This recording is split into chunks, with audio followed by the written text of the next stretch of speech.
Hi friends, welcome back to our channel. It's me Manasa Mahesh official 143. So ఈరోజు మనం గుత్తి వంకాయ కర్రీని ఎలా రెడీ చేసుకోవాలో చూసేద్దాం.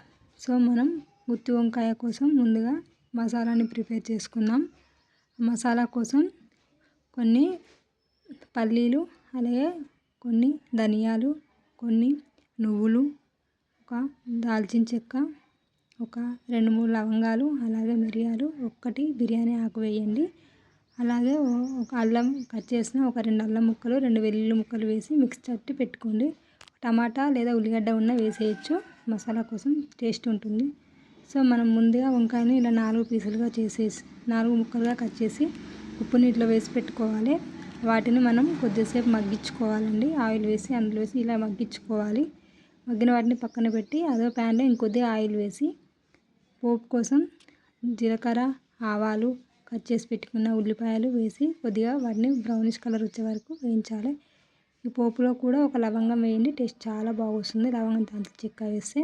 సో ముందుగా మగ్గించి పెట్టుకున్న వంకాయల్ని అందులో వేసేయండి. అలాగే చిటికెడు పసుపు వేయండి, కొద్దిగా కరివేపాకు, అల్లం వెల్లుల్లి పేస్ట్ యాడ్ చేయండి.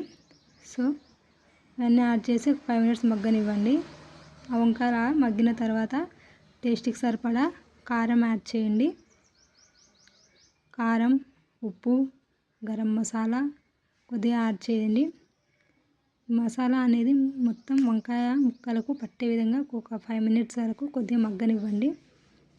మరీ ఎక్కువసేపు ఈ ముక్కల్ని కలపొద్దండి. కలపడం వల్ల ఆ ముక్కలు అనేవి చిన్న చిన్న ముక్కలుగా విడిపోతాయి. సో ఎక్కువసేపు కలపకూడదు, ఇలా స్లోగా కలుపుతూ ఉండాలి. సో చూడండి, వీడియోలో చూపించిన కలుపుతూ ఉండాలి. బగారా అన్నంలోకి అయితే చాలా చాలా టేస్టీగా ఉంటుంది. తప్పకుండా ట్రై చేయండి. ఈ వంకాయ కర్రీ మీదకి చికెన్, మటన్ ఏది కూడా సెట్ కాదు, అంత బాగుంటుంది. తప్పకుండా ట్రై చేయండి. సో ఇలా మగ్గిన తర్వాత మనం ముందుగా రెడీ చేసి పెట్టుకున్న మసాలాలో కొన్ని వాటర్ వేసి ఉండలు లేకుండా కలుపుకొని ఆ మసాలా గ్రేవీని ఇందులో వేసుకోవాలి.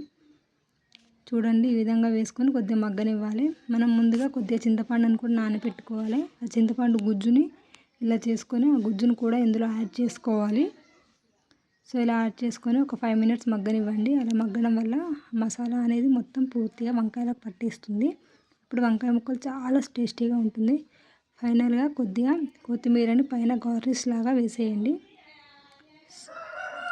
సో ఇలా కొత్తిమీర వేసి ఒక 5 మినిట్స్ ఉండనివ్వండి. సో తర్వాత మన గుత్తి వంకాయ కర్రీ రెడీ అయిపోయినట్టు. కొద్దిగా జ్యూసీగా ఉన్నప్పుడు మాత్రమే దీన్ని ఆఫ్ చేయండి, లేదంటే గట్టిగా అయిపోతుంది. సో చూడండి, ఈ విధంగా మన గుత్తి వంకాయ curry complete. Thanks for watching my channel.